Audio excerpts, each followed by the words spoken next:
მოგესალმებით.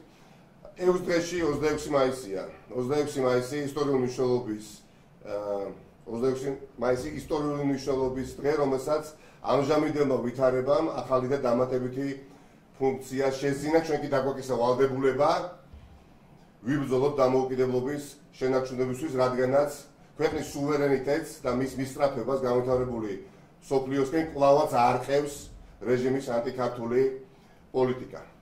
პოლიტიკური ბუნდოვანების დრო დასრულდა. დადგა დრო, რომ პოლიტიკური ორაზროვნება დასრულდეს და პოლიტიკური მკაფიობის დრო დადგა. ანუ დადგა დრო ყველა კითხვაზე პასუხის გაცემისა. კერძოდ, რას ვაკეთებთ? შევდივართ თუ არა ფარსში სახელად ადგილობრივი არჩევნები. უნდა გაეცეს პასუხი ძალიან მკაფიოდ. ჩემი პასუხი მათ, ვინც ამ ეტაპზეც ჯერაც ბევრი მართალია სხვადასხვა მიზეზის გამო ამ კითხვაზე პასუხს ვერ სცემს. თუმცა ვიმედოვნებ, რომ საბოლოო ჯამში ყველას გვეყოფა კეთილგონიერება, კეთილსინდისიერებაც და პოლიტიკური ალბოც. ჩემი პასუხი ყველა ასეთ სუბიექტს. მე არასდროს მithქვამს უარი არჩევნებზე. არჩევნები გააუქმა ქართულმა ოცნებამ და შენ ვერ შეხვალ იქ, რაც არ არსებობს და იქ შესვლით არარსებულის ლეგიტიმაციაა და არა უბრალოდ ძალიან ცუდი ხარისხის თუნდაც ჩატარებული არჩევნებისა. ძალიან მნიშვნელოვანია ამ ეტაპზე, ამ კონკრეტულ კითხვაზე პასუხი გაეცეს, ვინაიდან გაყალიბებული არჩევნების შემდეგ ყველა პოლიტიკურმა პარტიამ გადავწყვიტეთ და შევედით ბოიკოტში და ამით ხალხი დარწმუნდა, რომ ბრძოლა ღირს ბოლომდე. ეს ბრძოლა მიმდინარეობს ბოლომდე. პროტესტი არის ურყევი და ქვეყანას ყავს 50-ზე მეტი პოლიტიკური პარტია, მაგრამ ახლა ხალხი, ეს ხალხი გთხოვს, მინიმუმ გვეკითხება, რას ვაპირებთ ამ თვალსაზრისით.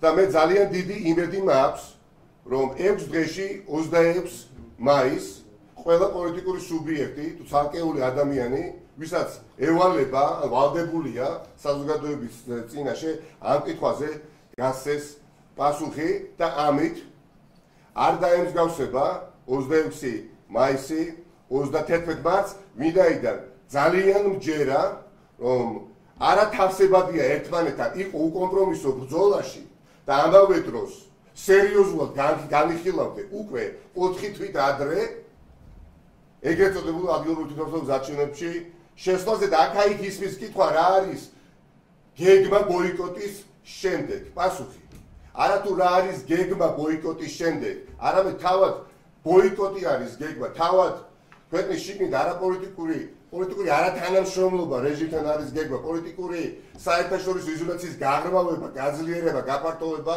არის გეგმა.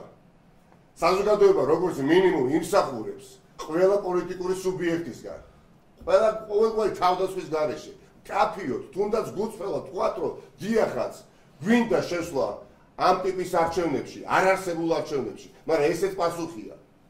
ორაზროვნება და ბუნდოვანება, წინააღმდეგობრივი მოძრაობა ძალიან ასუსტებს.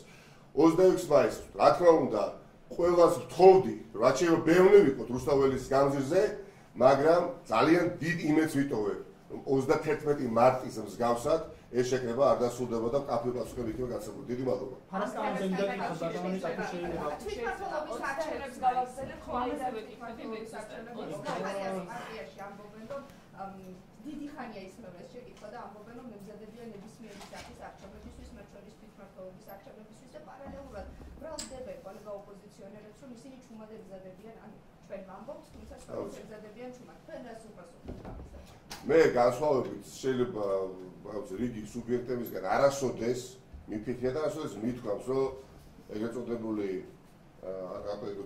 პარტიის საკრებულოს გახარიას პარტია თამაშობს მაგალითად ივანიშვილის თამაშის წესებით ან სწორებ ალკმაზე. არა, მე ასე არ ვფიქრობ. უბრალოდ სამწუხაროა ჩემთვის, რომ დღემდე არიან პარტიები, რომლებსაც ბუნდოვანება აქვს ამ საკითხში შეტანილი და ორაზროვნება. და ეს აბნებს საზოგადოების განსაკუთრებით საპროტესტო ბირთვის უდიდეს ნაწილს. ამიტომ ეხლა ყველა ტიპის არჩევნებისთვის, რა თქმა უნდა, მზადება არის აუცილებელი, მაგრამ ქვეყანაში არჩევნები არის გაუქმებული და ჩვენი მოთხოვნა არის ახალი საპარლამენტო არჩევნები, პოლიტიკური პარტიების გათავისუფლება და არა ფიქრი არარსებული თვითმმართველობის არჩევნებში, როგორც ფარში მონაწილეობის მიღებაზე. ჩემი ამოცანა დღეს საუბრის არ არის ვინმეზე თავდასხმა. ჩემი ამოცანა არის სიცხადე შევიტანოთ ყველამ და თუ კი დღემდე ვცდილობდი რომ ამ დოზით არ მესაუბრა ამ საკითხთან დაკავშირებით, ეს ასე აღარ იქნება, ვინაიდან სასწორზე დევს არა ჩემი და თქვენი კეთილდღეობა და მომავალი, არამედ ამ სახელმწიფოს სუვერენიტეტი, დამოუკიდებლობა და თავისუფლების ხარისხი და მასთან თამაში არ შეიძლება. მე გამიხარდებოდა რომ მათ ეთქვათ ის, რასაც საზოგადოების დიდი ნაწილი ფიქრობ, მაგრამ იცით, ისინი ამ ნაწილში მაინც არიან გულწრფელები და ამბობენ პრაქტიკულად არ გამოვრიცხავენ. არიან სუბიექტები, რომლებიც მსგავსი ხარისხის გულწრფელობასაც არ ავლენენ. ლელოს გულში. ნიკა, ექვსიან ვადას აძლევთ ესე გამოდის ხო ოპოზიციას რომ არა, არ არის ვადაზე, არ მინდა ასე გაიგო, ვადაზე საუბარი არ არის, უბრალოდ 26 მაისი არის 6 დღეში. ისტორიული მართლაც მნიშვნელობის დღე არის და კაფეო პასუხების გარეშე აქტუალურ კითხვებზე და ძალიან აქტუალურია ეს კითხვა, ყველაფერს თავი დავანებოთ. 26 მაისს პასუხი უნდა გაეცეს და ამით 31 მარტს არ უნდა დაემსგავსოს, როდესაც უდიდესი ნაწილი რუსთაველზე შეკრებილი საზოგადოებისა იყო ძალიან იმედ გაცრუებული, მეტიც ელოდა კაფეო პასუხებს, მაგრამ ვერც კითხვაზე პასუხი ვერ მიიღო და ეს არ უნდა განმეორდეს. ბატონო ნიკა, მას შემდეგ რაც ამერიკაც ევროპაც ღიად საუბრობს მესამე სექტორის დამწყებაზე. ბოდიში, კი ბატონო. მესამე კი ბატონო, არა, თქვენ ნახეთ მე როდესაც მესამე სექტორის გამჭვირვალობაზე ამერიკაც საუბრობს, ევროპაც საუბრობს, როგორ ფიქრობთ ფარას ანალოგი კანონის მიღება, რომელიც 31 მაისიდან ამოქმედდება, ისე მიუღებელია თვითონ. მე შემოგაგო ერთი რამ ვიცი, რომ ქვეყანაში საგარეო პოლიტიკური კურსის ცვლილება აქვს ადგილი ქართული ოცნების მეცადინეობით, ხო? ყველა გამოვლინებაში ეს აისახება, მიუხედავად იმისა, რომ ქართული ოცნებას თავად ყავს პროდასალურად განწყობილი, ანუ განვითარებული მსოფლიოს მომხრე და მისი ნაწილის საქართველოს გახდომის მომხრე ამორჩეველი. ეს ყველაფერი არის ქართული ოცნების მეცადინეობით გაკეთებული და სხვა კითხვები, რომელიც იბადება ხოლმე ემსახურება მსგავსი ტიპის კითხვები მათ პროპაგანდას და ამ პროპაგანდის კვებას ნამდვილად არ ვაპირებ. ეხლა სიცხადე არის შემოტანილი. ქართულ ოცნებას აქვს უკვე გალაშქრებული ქართულ სუვერენიტეტზე და დამოუკიდებლობაზე და თავისუფლებაზე. და ბუნებრივია ისინი ცდილობენ პროპაგანდისტური არხებით, მედიის საშუალებებით, სხვა გზებით თავი იმართლონ, რომ ისინი არ არიან ისეთები, რადგან თავი წარმოაჩინეს განსაკუთრებით ბოლო წლების განმავლობაში. ამიტომ რა პასუხი შეიძლება გავცე? ამერიკის შეერთებული შტატები მთელი განვითარებული მსოფლიო დადგა იმ გარდაუვალი სამწუხაროდ აუცილებლობის წინაშე, რომ მათ მოუწიათ ქვეყანაში ჩატარებული არჩევნების არ აღიარება. და ამაზე მე ვფიქრობ, დასავლეთმა რისკენაც უნდა მიილტოდეს წესი ხელისუფლება და რამდენიმე თვის წინ მათი თავარი დაპირება იყო ღირსებითა და სიმართლით დასავლეთისკენ, ევროპისკენ, მაგრამ არჩევნების შემდეგ ეს გეზი მკვეთრად შეცვალეს. ამიტომ კითხვები არსებობს ხელისუფლებასთან და არა პირიქით ხელისუფლებიდან უნდა მომდინარეობდეს რაიმე ტიპის შეკითხვებით, თუნდაც ერთი ცალი.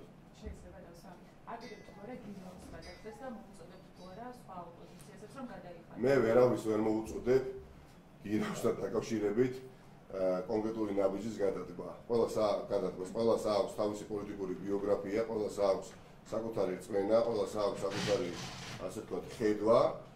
მე შემიძლია პასუხი ვაღო საკუთარ თავზე.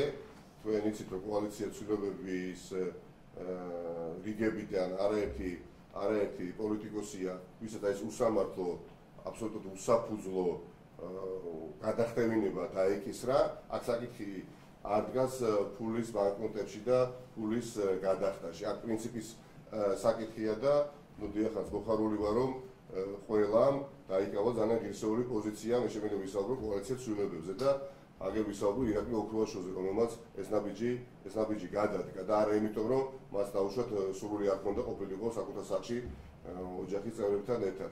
ბრძოლაში, როდესაც ხარ და თანაც ამბობ, რომ ხარ უკომპრომისო ბრძოლაში, ჩემის რმატყენით ქმედებებიც უნდა იყოს ადეკვატური და შესაბამისი.